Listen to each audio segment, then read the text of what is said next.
네, 안녕하세요. 대기업의 이경민입니다. 오늘은 대상을 같이 보도록 할 텐데요. 불황이 계속 이어지고 있는 것 같습니다. 그래서 이 불황과 매운맛을 계속 찾게 되는 이유에서 그리고 더 나아가서 이 경기와 함께 소울푸드가 되어가는 김치 이런 상황을 좀 보려고 하는데요.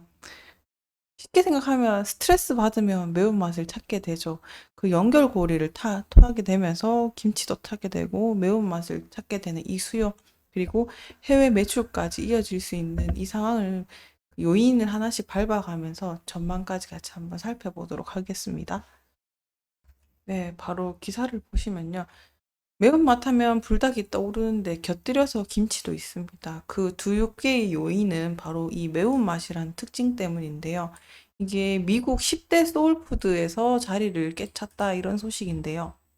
뭐 잘 아시다시피 이 매운맛의 대표 불닭이 챌린지가 조회수가 300억 회를 넘었는데 이게 미국 10대들의 소울푸드라고 합니다. 비슷하지 않나요? 우리 한국의 초등학생, 중학생, 학생들도 마찬가지로 소울푸드가 또 불닭인 것 같은데 이게 비슷한 현상으로 일어나고 있다라고도 보실 수 있겠습니다. 중요한 건 이 핫한 음식이 매운맛에 대한 중독성을 빠뜨릴 수가 없다는 겁니다. 더불어서 이 매운맛에 또 김치를 빠뜨릴 수가 없는데 김치는 오래전부터 해외 시장을 계속 잡고 있었는데 계속 성장하고 있는 추세입니다. 이 김치는 뭐 미국의 주요 마트나 식당에서 자주 볼 수 있죠. 특히 코스트코나 대형 마트에서 또 판매가 많이 되고 있는데요. 보시는 것처럼 이렇게 다국적의 사람들이 김치를 이용을 하고 그리고 이 김치가 포함된 메뉴도 점차 늘고 있다고 합니다. 이렇게 대상은 미국 내에서 이렇게 김치 판매로 큰 성과를 이루고 있다고 말씀드릴 수 있을 것 같은데요. 올해 매출이 지난해보다는 1,000만 달러 또 증가할 것으로 예상을 하고 있습니다. 코스트코나 트레이더조나 뭐 월마트에서 판매되고 있고 또 김치 수요도 계속 성장을 하고 있으니까 또 긍정적으로 보고 있다고도 볼 수 있겠는데 특히나 이 미국 시장에서 잠재력은 상당히 긍정적으로 보이고 있습니다. 뭐 김치도 제품군을 다양화해서 선보일 예정이고 하니까 그 대상의 매출 성장을 계속 중요한 요소로 또 작용하지 않을까라고도 생각이 듭니다. 그래서 갑자기 흐름을 전환을 하는 것 같은데 오늘 포커싱은 매운맛이었어요.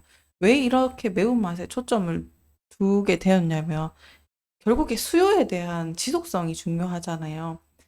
그래서 우리가 이거를 계속 사 먹어야 되는 이유, 왜 사 먹는지를 알아야 앞으로 이게 계속 이끌까? 그리고 판매로 이끌 수 있는지를 볼 수 있는 중요한 포인트이기 때문에 좀 근원적인 차원에서 좀 보게 되면 우리가 매운맛에 중독이 되는 그거부터 시작을 해볼게요.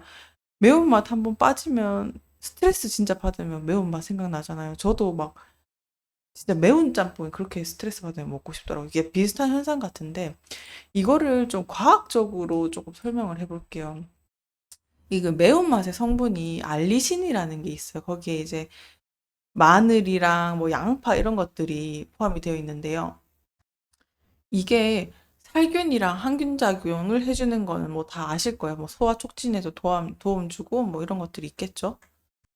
근데 이제 중요한 거는 매운맛에 대한 중독이 또 포인트인데 이 매운 음식을 먹을 때 엔돌핀이랑 아드레날린이 분비가 된다고 해요. 그래서 우리가 먹을 때 이 쾌감 있잖아요. 뭐 엽떡이라고도 먹으면 저는 좀 맵찔인데 매운 거 먹으면서 그 쾌감 때문에 먹는 것 같아요. 매운 걸 못 먹지만 먹으면서 그 쾌감을 느끼기 때문에 요소 때문에 그런 매운맛 중독 현상이 일어난다고 합니다. 그래서 스트레스를 받을 때 매운맛을 찾는 게 이 어떻게 보면 위가 상하긴 하지만 어쨌든 이런 악순환의 이유는 쾌감 때문이다라고 볼 수 있겠고 이게 당 중독이랑 이런 유사한 패턴으로 또 읽혀진다고 합니다.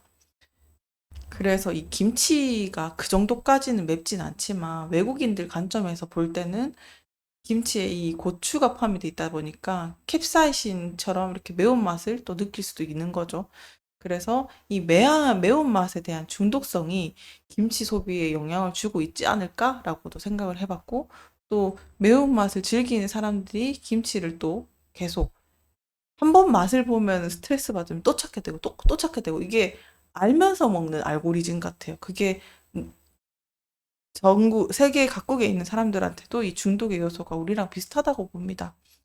그래서 한참 또 경기 불황이 또 이어지고 있고 점점 이제 불황이 또 이어지고 있는데 이 사람들에 대한 스트레스 지수도 같이 올라가는 이 현상들이 그 해소를 위해서 또 김치를 계속 찾는 요소도 분명히 있다라고도 생각이 듭니다. 더불어서 이 매운맛은 중독이라는 차원 때문에 자꾸 더 센 거를 원하잖아요. 그래서 이런 미각적인 게 적응이 되고 민감도가 또 낮아지면 또 강한 자극을 찾게 되기 때문에 그 점점 매운 음식을 더 찾게 되는 이런 현상도 비슷한 맥락에서도 볼 수 있는 거죠.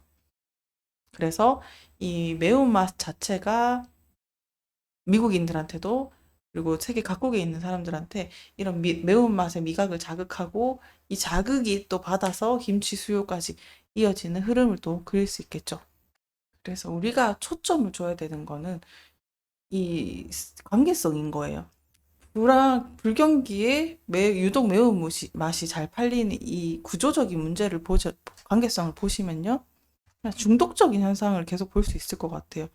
불황일수록 소주랑 라면 판매량이 는다. 뭐 저가로 찾는 것도 있는데 딱 이게 대표적인 것 같아요. 소주를 딱 봐도요.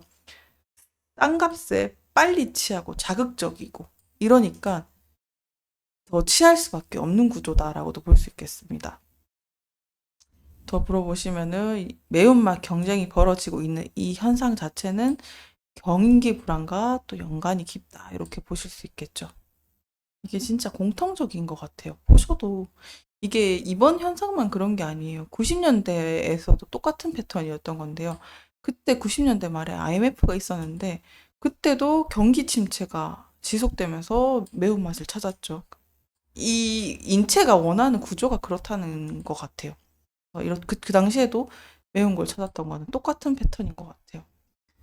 이 강박에 대한 스트레스를 저렴한 수단으로 자꾸 찾게 된다. 이렇게 보시면 좋을 것 같습니다. 그래서 참 씁쓸하기도 하는데요. 이게 경제 체감 지표로 보는 경기 진단법에 대변할 수 있을 것 같아요. 보셔도. 불황일 때는 매운맛을 찾는다. 마지막으로 여기 이 내용이 참 정리가 되는 게 참 정리가 될 것 같은데요. 투자의 기재 워렌 버핏이 쓰레기 물동량에 주목을 했는데 사람들이 물건을 많이 사면은 그만큼 버려지는 쓰레기 양면을 보는 거죠. 그 쓰레기 양이 또 늘어나기 때문인데요. 마찬가지로 배출량이 늘어나면은 경기가 좋아진다는 뜻처럼 저도 불황일 때는 매운맛을 찾게 되고 따라서 김치 수요가 늘어난다. 이런 생각도 같이 한번 정리해 보실 수 있겠습니다. 네, 오늘은 주식 얘기보다는 이 김치 수요를 근원적인 것부터 살펴보는 관점을 한번 생각을 해봤고, 오늘도 유익한 시간이 되셨길 바라겠습니다. 오늘도 시청해주셔서 감사합니다.